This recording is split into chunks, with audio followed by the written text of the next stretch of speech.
Saraf kejepit bukan hanya dialami oleh orang tua maupun orang dewasa seperti kita, tetapi anak-anak pun bisa mengalami saraf kejepit.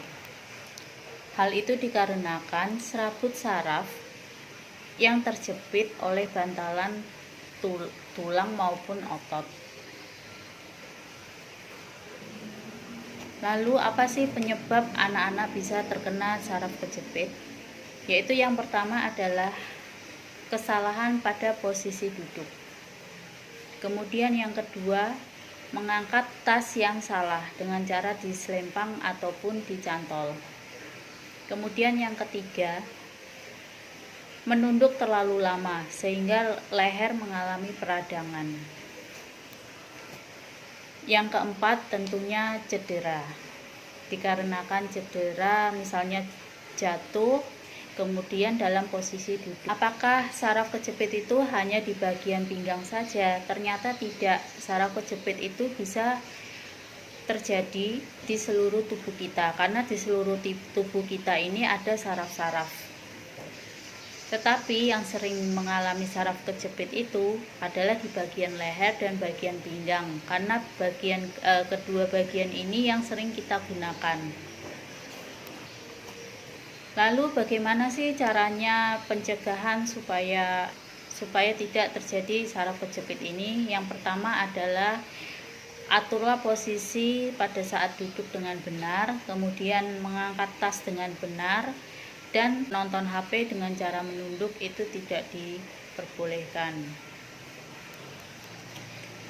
Apakah saraf kejepit bisa diobati? Jawabannya bisa, tetapi saraf kejepit yang ringan. Saraf kejepit yang ringan biasanya menimbulkan nyeri, kesemutan, pegal-pegal. Itu bisa menggunakan obat anti nyeri, misalnya asam mefenamat, ibuprofen, dengan tambahan vitamin D dan B kompleks, misalnya neurobion, neurosan B, itu bisa. Kemudian untuk pencegahan supaya tidak terjadi saraf kejepit, itu bisa menggunakan susu yang mengandung kolostrum. Susu kolostrum ini adalah susu yang pertama kali keluar. Misalnya di sini contoh susu air ibu. Itu yang pertama kali keluar itu namanya susu kolostrum. Tetapi bukan hanya manusia saja yang bisa menghasilkan susu kolostrum, tetapi hewan pun seperti sapi, kambing, dan mamalia lain pun bisa menghasilkan susu kolostrum. Susu kolostrum ini bagus dikonsumsi karena mengandung karbohidrat tetapi rendah lemak. Selain untuk saraf kejepit, susu kolostrum ini juga bisa untuk meningkatkan sistem imun tubuh kita karena mengandung imunoglobulin A, D, dan E. Kemudian selain itu bisa untuk diet karena dia menghambat nafsu makan yang berlebihan. Kemudian susu kolostrum ini juga mempercepat penyembuhan pada saat cedera dan bisa mengurangi peradangan. Misalnya peradangan karena cedera, peradangan karena sakit, itu bisa menggunakan susu kolostrum ini karena mengandung laktoferin yang dapat menghambat peradangan. Kemudian selain itu, susu kolostrum ini juga bisa mengurangi jepitan pada saraf yang terjepit, sehingga yang mengalami saraf kejepit bisa menggunakan atau mengkonsumsi susu kolostrum ini. Dan ini adalah contoh susu kolostrum yang bisa Bapak Ibu konsumsi.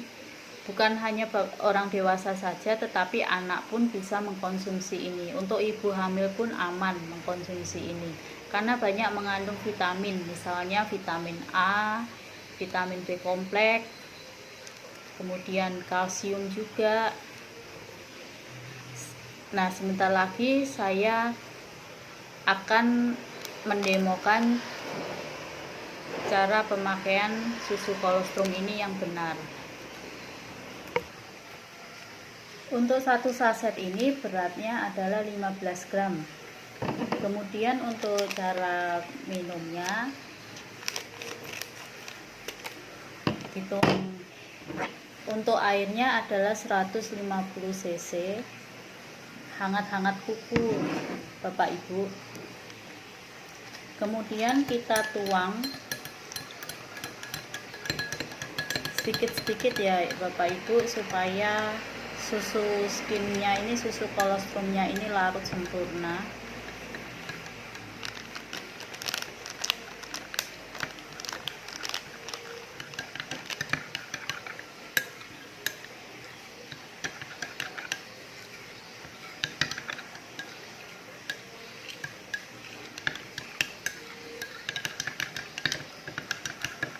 Nah, ini sudah larut. Nah, untuk pemakaiannya sehari cukup sekali aja.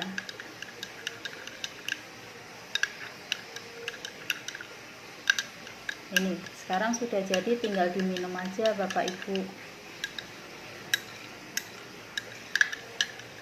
Mungkin itu aja Bapak Ibu yang bisa saya sampaikan. Semoga bermanfaat ya.